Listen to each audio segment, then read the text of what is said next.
Hi friends, வணக்கம். நான் காதல் மனசு. இது உங்கள் kevinrajangam. நம்ம சேனல் லவ் பற்றியும் லைஃப் பற்றியும் அதில் இருக்கிற பிரச்சனைகள், அதற்கான தீர்வுகள் பற்றி பேசிகிட்ருக்கோம்.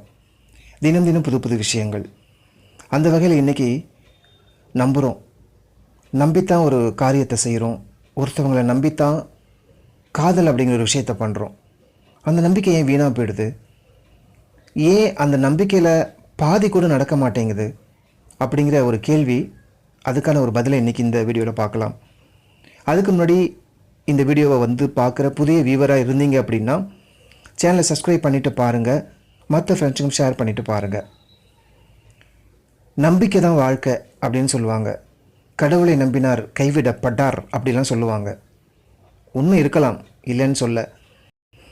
ஏமாற்றங்கள் அப்படிங்கிறதே நம்பிக்கையினால் வரக்கூடிய விஷயங்கள் தான். ஒரு விஷயத்தை நம்பி தான் ஏமாந்து போகிறோம். அதே விஷயத்தை நம்பாமல் இருந்தோம் அப்படின்னா ஒருவேளை ஏமாந்துருக்க மாட்டோமோ அப்படின்னு கூட நினைக்க தோணும். நம்பிக்கை ஏமாத்திடுது. அப்போ என்ன தான் பண்ணுறது? அப்போ எப்படி தான் அந்த ஏமாற்றத்தை தவிர்க்கிறது? பெரிய கேள்வி தான். கடவுளை நம்புகிறோம், கடைசி ஆப்ஷன் அது. மனுஷங்களை நம்புகிறோம், கைவிட்டுறாங்க. கடவுளை நம்புகிறோம், ஆனால் கடவுளும் கைவிட்ட மாதிரியே இருக்குது. ஒரு சகோதரி சொன்னாங்க, கோயிலுக்கு போயிட்டு இந்த கோயில் இந்த மாதிரி விஷயத்துக்கு ஃபேமஸ்ஸு, இந்த கோயிலுக்கு போய் எந்த விஷயத்தை மனசில் நினச்சிக்கிட்டு ஒரு விஷயத்தை பண்ணுறோமோ, ஒரு பரிகாரம் பண்ணுறோமோ, அந்த விஷயம் கண்டிப்பாக நடக்கும் அப்படின்னு சொன்னதுனால தேடி தேடி போய் என் காதல் ஜெயிக்கணும் அப்படின்னும், அவங்க நல்லா இருக்கணும் அப்படின்னும், நாங்கள் 2 பேரும் கல்யாணம் பண்ணிக்கிட்டு வாழணும் அப்படின்னும் தினம் தினம் பூஜை பண்ணேன், தினம் தினம் அர்ச்சனை பண்ணேன், விரதம் இருந்தேன் அப்படின்லாம் சொன்னாங்க. ஆனால் எதுவுமே நடக்கலை. அப்படி ஆப்போசிட்டாக நடந்து போச்சு அப்படின்னு சொன்னாங்க. ஒருவேளை இப்படி எடுத்துக்கலாமோ? ஏன் அப்போ அந்த தெய்வம் செய்யலை? ஏன் அந்த சாமிக்கு கூட கண் இல்லையா அப்படின்னு நம்ம கேட்போம் இல்லையா? அந்த மாதிரி ஏன் அது நடக்கலை? இவ்வளவு கஷ்டப்பட்டு உடம்பை வருத்தி மனசை ஒருநிலைப்படுத்தி ப்ரேயர் பண்ணி நடக்கலை. அப்போ சாமிக்கு பவர் இல்லையா? இல்லை நம்ம சாமிக்கிட்ட வேண்டிக்கிட்ட விஷயம் தப்பா? தெரியல. ஒருவேளை சாமி இப்படி நினச்சிருக்கலாமோ? உனக்கு நான் காட்டிய வழி வேற, உனக்கான ஆள் வேற, அவங்க வர வரைக்கும் நீ காத்தில்ல, வெயிட் பண்ணிக்கிட்டு இல்லை.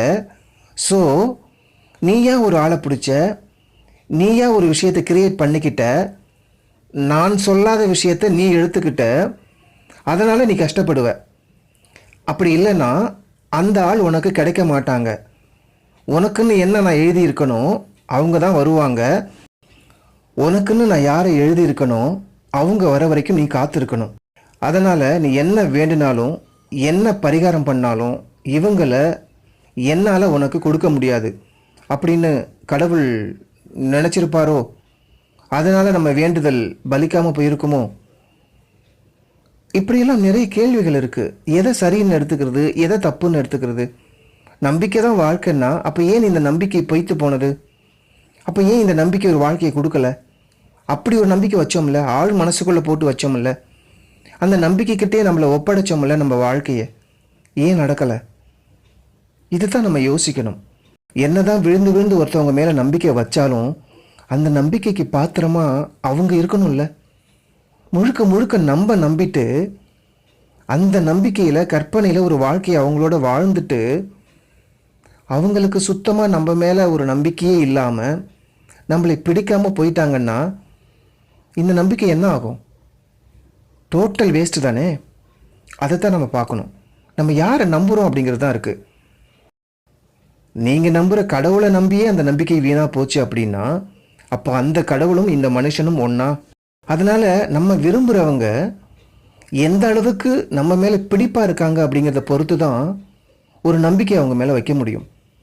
ஆற்றுல அடிச்சுட்டு போயிட்டே இருக்கும், தண்ணி வெள்ளம் வருது, உயிர் பிழைச்சா போதும் அப்படிங்கிற நேரத்தில் இன்னும் கொஞ்சம் தூரம் போனால் ரொம்ப ஆழம், மூச்சு முட்டி இறந்து போகிறதுக்கான வாய்ப்பு இருக்குதுன்னு வச்சுக்கோங்களேன்.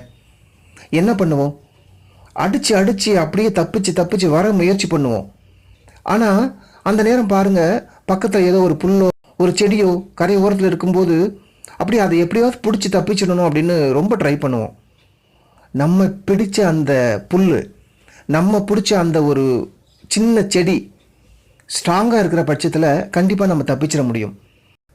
ஆனால் அந்த செடியே அடுத்து கொஞ்ச நேரத்துக்கு அப்புறம் வேரோட பிடுங்கி அதுவும் தண்ணியில் அடித்து போகிற ஒரு செடின்னு வச்சுக்கோங்களேன். நம்ம அதை பிடிச்சி என்ன ஆகும்? நம்மளும் தண்ணியோட மூழ்கித்தான் போகணும். அந்த மாதிரி நீங்கள் பிடிக்கிற செடி, நீங்கள் இப்போதைக்கு உதவணும், இது மூலமாக நம்ம காப்பாற்றப்பட்டுரும் அப்படின்னு பிடிக்கிற அந்த புல், மரம் ஸ்ட்ராங் இல்லாமல் இருக்குது. அதுவே அந்த இடத்துல ஆடிக்கிட்டு இருக்குது. அப்படி இருக்கும்போது அது எப்படி நம்மளை காப்பாற்றும்? அப்போ எப்படி நம்மளுடைய நம்பிக்கை நிறைவேறும் அப்படிங்கிறது நீங்கள் யோசிக்கணும். அப்போ ஒரு ஸ்ட்ராங்கான ஒரு விஷயத்தை பிடிச்சிங்கன்னு வச்சுக்கோங்களேன், ஸ்ட்ராங்கான ஒரு காதல் உங்களுக்கு அமைஞ்சதுன்னா கண்டிப்பாக உங்கள் நம்பிக்கை ஜெயிக்கும். அப்படி ஜெயிக்கிற பட்சத்தில் நம்ம கோயிலுக்கு போக தேவையில்லை, பரிகாரங்கள் பண்ண தேவையில்லை, சந்தோஷமாக வாழ்ந்து போயிட்டே இருக்கலாம். அப்போ அந்த ஆளும் கடவுள் அனுப்பின ஆள், அவங்க தான் நமக்கானவர்கள், நமக்காக எழுதப்பட்டவர்கள். அங்கே பிரார்த்தனைகள் தேவையில்லை, பரிகாரங்கள் தேவையில்லை, அன்பு மட்டும்தான் தேவை. ஏன்னா நம்மளை மாதிரி அல்லது நம்மளை விட அதிகமாக தீவிரமாக அவங்க நம்மளை நேசிக்கிறவங்களா இருப்பாங்க. அந்த புரிதல் இல்லாமல் யாரோ ஒருத்தர் பிடிச்சிருக்கு, அழகாக இருக்காங்க, இப்போதைக்கு காதலை சொல்கிறாங்க, ஏற்றுக்கிட்டேன், இல்லை எனக்கு பிடிச்சிருக்கு நான் காதலை சொல்லி காதலிக்கிறேன் அப்படிங்கிறதெல்லாம் நமக்கானவர்களோடு நீங்கள் செய்கிற வேலை இல்லை அப்படிங்கிறத புரிஞ்சுக்கணும். கடவுளை குறை சொல்லி எந்த பயனும் இல்லை. இயற்கை ஒரு விதியை எழுதியிருக்கு, எல்லாருக்கும் எல்லாமுமா.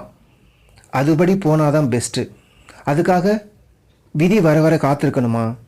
வயசெல்லாம் போயிடும், இளமை போயிடும், அப்போ அன்பு செய்யக்கூட தோணாது. அப்படிப்பட்ட நேரத்தில் யாராவது ஒருத்தர் வந்தால் எப்படி ஏற்றுக்க முடியும் அப்படின்னு நீங்கள் கேட்கலாம். விதி என்ன எழுதியிருக்கோ அதை சரியாக தான் ஏற்றுக்கணும்.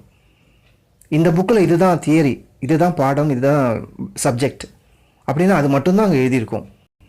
எனக்கு இந்த சப்ஜெக்ட் போர் அடிக்குது, நான் இதை படிக்க மாட்டேன் அப்படின்னா மூடி வச்சுருங்க, தப்பு இல்லை. சும்மா தான் உட்காந்துருக்கணும், டைம் பாஸ் ஆகாது. இன்ட்ரெஸ்டிங்கான ஒரு புக்கை படிக்கணும்னா அதுக்கு தகுந்த மாதிரி ஒரு புக்கு கிடைச்சா படிக்கலாம். அதுபோல் இன்ட்ரெஸ்டிங்காக உங்கள் வாழ்க்கையை அமையணும்னா அப்படி எழுதப்பட்டிருந்தால் அது வாழும். இல்லைன்னா பிடிக்கலைன்னா கூட அமைதியாக இருக்கணும் அப்படிங்கிறது தானே விதி. விதியை மதியால் வெல்லணும் அப்படின்னு சொல்லுவாங்க. மதிங்கிறது புத்தி. அந்த புத்தி இருந்துச்சுன்னா எப்படிப்பட்ட விதியையும் வென்று நம்ம வெற்றி காண முடியும் அப்படிங்கிறது தான் நிதர்சனமான உண்மை. ஆனால் நம்பிக்கைங்கிறது யாரை நம்பணும் அப்படிங்கிறத தாண்டி யார் மேலே நம்பிக்கை வச்சுருக்கோம், அவங்க இந்த நம்பிக்கைக்கு பாத்திரமான ஆளா அப்படிங்கிறத யோசிச்சிங்கன்னா போதும். கண்டிப்பாக உங்கள் நம்பிக்கை வீண் போகவே போகாது அப்படிங்கிறத இந்த நேரத்தில் சொல்லிக்கிறோம். இந்த வீடியோ மூலமாக லைக் பண்ணுங்கள், ஷேர் பண்ணுங்கள், கமெண்ட் பண்ணுங்கள். மற்ற வீடியோக்குள்ளே வீடியோ செக்ஷனில் போய் பாருங்கள். உங்களுக்கு எந்த மாதிரி வீடியோ வேணும் அப்படிங்கிறத சொல்லுங்கள், நம்ம மேக் பண்ணலாம். நன்றி, வணக்கம்.